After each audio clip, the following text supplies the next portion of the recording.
Friends, welcome to Bhairava views 786. இன்னைக்கு நம்ம பார்க்க போறது வேண்டிய வரங்கள் அனைத்தையும் தரக்கூடிய சத்யநாராயண பூஜை அப்படின்னு சொல்லிட்டு ஒன்று இருக்கு. அந்த பூஜையை நம்ம செய்யும் பொழுது பணமும் நகையும் நமக்கு தாறுமாறாக கிடைக்கும் அப்படின்ற ஐதீகம் இருக்கு. ஏன் இப்படி சொல்றாங்க அப்படின்னா, இந்த விரதத்தை எப்படி அனுஷ்டிக்கணும் அப்படின்ற முறையையே சொன்னவரே நம்மளுடைய சத்யநாராயண பெருமாளாக திகழறார். அதனால அவர் கொடுத்த வாக்குறுதியாக இந்த விரதம் திகழுது. இந்த விரதத்தை நம்ம கடைபிடிக்கும் பொழுது நம்ம வேண்டுகிற என்ன ஒரு வேண்டுதலாக இருந்தாலும் சரி, அது சத்தியமாக நிறைவேறும் அப்படின்ற ஐதீகம் இருக்கு. அதனாலதான் இந்த இறைவனுடைய பெயருமே சத்யநாராயணன் அப்படின்ற பெயராகவும் திகழுது. இந்த விரதத்தை நம்ம கடைபிடிக்கிறோம் அப்படின்னாலே, அந்த எண்ணம் நமக்குள்ள வந்துருச்சு அப்படின்னாலே சரி, நம்மளுடைய விருப்பங்கள் அனைத்தையும் இந்த இறைவன் ஏற்றுக்கொண்டு அந்த விருப்பங்களை நிறைவேற்ற போறாரு அப்படின்றதுதான் அர்த்தம். அதனாலதான் இந்த ஒரு குறிப்பிட்ட சத்யநாராயண விரதத்தை நம்ம கடைபிடிக்கிறது எப்படி அப்படின்றத பார்க்கலாம். ஏற்கனவே நான் இதுக்கான வீடியோவை நான் கொடுத்திருக்கேன்.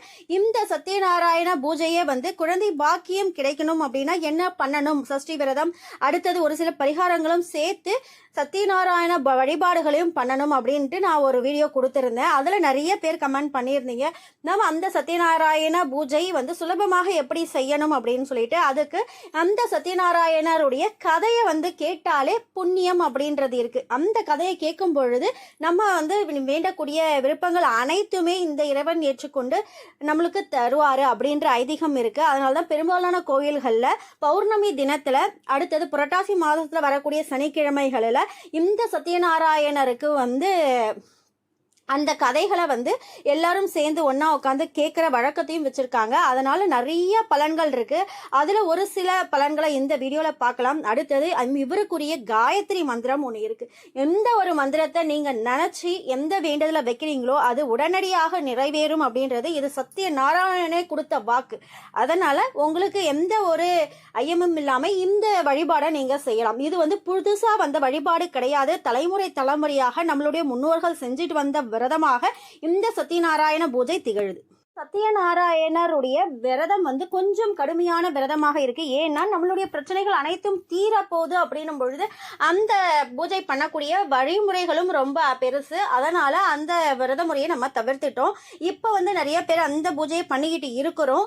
இப்ப இந்த பூஜையை செய்யும் பொழுது அந்த சத்யநாராயணருடைய மகிமையான அந்த 5 விதமான அத்தியாயங்களை படிக்கணும் அப்படின்றது இருக்கு. அதனாலதான் அந்த விரதத்தை இருக்க முடியலனாலும், வீட்டுல செய்ய முடியலாலும், ஆலயம் சென்று இந்த கதையை சொல்றாங்க இல்லையா, அந்த கதையை கேட்டாலே அந்த விரதம் இருந்ததற்கான பலன் இருக்கு. அதையும் நீங்க கேட்டுட்டு இருக்கீங்க. அந்த கதையை சொல்லுங்க மேம் அப்படின்ட்டு. இது 5 அத்தியாயங்களை கொண்டதாக இருக்கு. அதனால அது கொஞ்சம் பெரிய ப்ராசஸ். கொஞ்சம் மினிமம் ஒரு 15 மினிட்ஸ்க்கு மேல வீடியோ போகும். அதனால அதையும் நான் ரெடி பண்ணிட்டே இருக்கிறேன். உங்களுக்கும் இந்த புரட்டாசியில வரக்கூடிய முதல் தேதியாக இருக்கக்கூடிய அந்த பௌர்ணமியும் ஒன்றாக இணைந்து வரக்கூடிய அந்த தினத்துக்கு முன்னாடியாக உங்களுக்கு அந்த வீடியோவையும் நான் ரெடி பண்ணி கொடுத்துட்றேன்.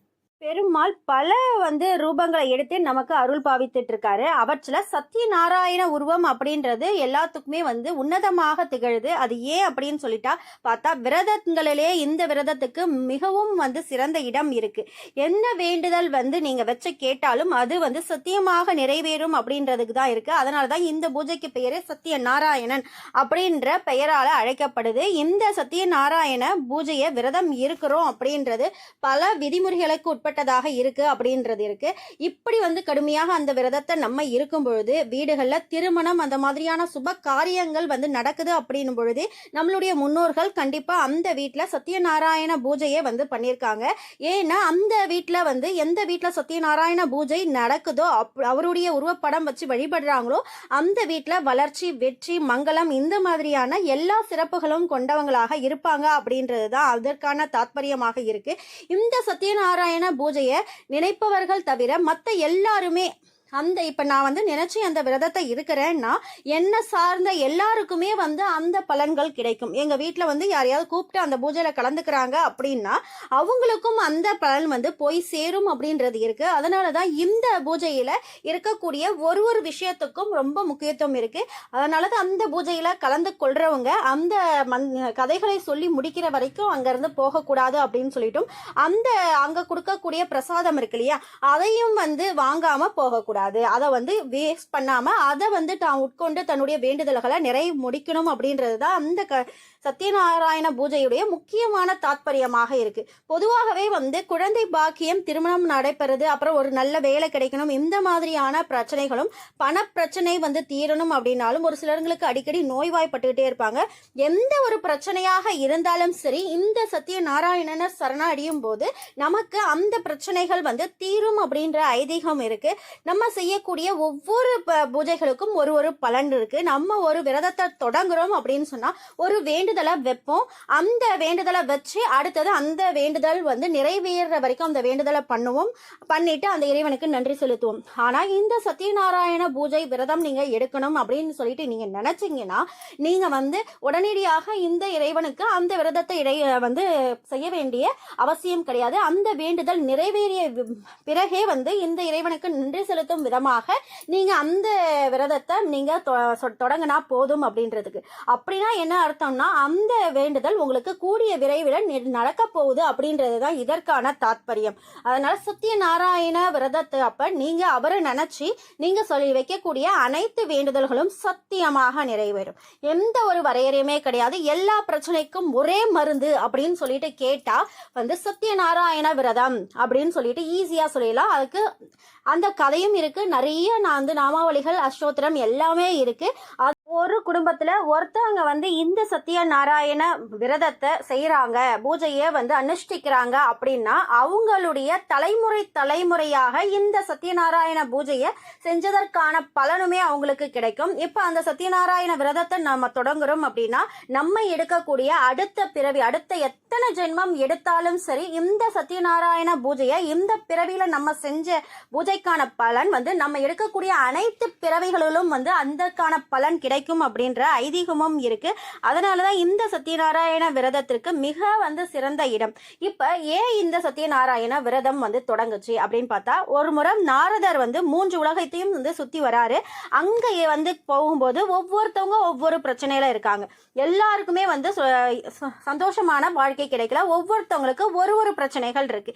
இதையெல்லாம் பார்த்து மனவேதனை அடைஞ்ச நாரத முனிவர் நேரா வந்து இறைவனை வந்து சத்யநாராயண வந்து தரிசிச்சு அங்க கேட்கிறாரு, இந்த மாதிரி எல்லாருக்குமே வந்து எல்லா சிறப்புகளும் செல்லணும்னா என்ன வந்து செய்யணும் இறைவா அப்படின்னு சொல்லிட்டு கேட்கும் பொழுது அப்பதான் வந்து நாராயணன் சொல்றாரு, என்னை நோக்கி இந்த சத்யநாராயண விரதத்தை யார் அனுஷ்டிக்கிறாங்களோ அவங்க கேட்கக்கூடிய அனைத்து விதமான வேண்டுதல்களையும் சத்தியமாக நான் நிறைவேற்றி கொடுக்கிறேன் அப்படின்ற வாக்குறுதியை இந்த நாராயணனே கொடுத்திருக்கார்.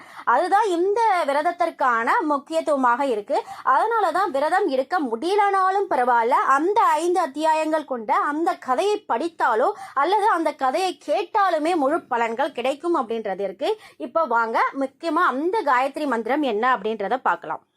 பக்தஜன பூஜாய வித்மஹே நாரத முன்யாய தீமஹி தன்னோ சத்யநாராயண பிரசோதயாத். இந்த மந்திரத்தை நீங்க எத்தனை தடவை வேணாலும் சொல்லலாம், ஜபிக்கலாம், எந்த நேரம் வேணாலும் ஜபிக்கலாம். குறிப்பா எந்த நேரத்துல ஜபிக்கணும் அப்படின்றது இருக்கு அப்படின்னா பௌர்ணமி அன்னைக்கு நீங்க இந்த சத்யநாராயண பூஜை செய்யும் பொழுது இந்த மந்திரத்தை பிரயோகிக்கும் பொழுது பலன்கள் அதிகம். நீங்க வந்து ஒரு நாளைக்கு 108 தடவை, 1008 தடவை, எத்தனை தடவை உங்களால சொல்ல முடியுமோ அத்தனை தடவை இந்த மந்திரத்தை நீங்க வந்து வலிமை கொடுத்துக்கிட்டே இருங்க. நீங்க கேட்கக்கூடிய அனைத்து விதமான வேண்டுதல்களையும், நீங்க இந்த இறைவனை நோக்கி வைக்கக்கூடிய அனைத்து வேண்டுதல்களையும் இந்த இறைவன் சத்தியமாக நிறைவேற்றி கொடுப்பார். உங்களுக்கு இந்த வீடியோ ரொம்ப பிடிச்சிருக்குன்னா ஒரு லைக் பண்ணிட்டு உங்களுக்கு இந்த வீடியோக்கான கமெண்ட் எதனா கொடுக்கணும்னு நினச்சிங்கன்னா நீங்கள் கமெண்ட் பாக்ஸில் கமெண்ட் தெரிவிக்கலாம். வேறு என்ன பிரச்சனைக்கான தீர்வுகள் உங்களுக்கு தேவைப்படுது, என்ன மாதிரியான வழிபாடுகளை பற்றி தெரிஞ்சுக்கணும்னாலும் சரி, அதை நீங்கள் கமெண்ட் பாக்ஸில் கமெண்ட் பண்ணிங்கன்னா அந்த குறிப்பிட்ட வழிபாடுகள் என்ன பண்ணணும், எப்படி வந்து மந்திரம் ஜபிக்கணும், எந்த மாதிரியான மந்திரங்களை ஜபிக்கணும் அப்படின்றதுக்கான வீடியோவையும் நான் ரெடி பண்ணுறதுக்கு ஈஸியாக இருக்கும். யாம் பெற்ற இன்பம் பெருக வையகம். இறைவனுடைய ஆசீர்வாதத்தாலையும் இந்த குபேர பிரபஞ்சத்துடைய ஆசீர்வாதத்தாலையும் உங்கள் தேவைகள் அனைத்தும் நிறைவேறி நீடூழி வாழணும் இந்த இறைவனுடனும் இந்த குபேர பிரபஞ்சத்திடமும் கேட்டுக்கிற. வாழ்க வளமுடன், வாழ்க வளமுடன், வாழ்க வளமுடன்.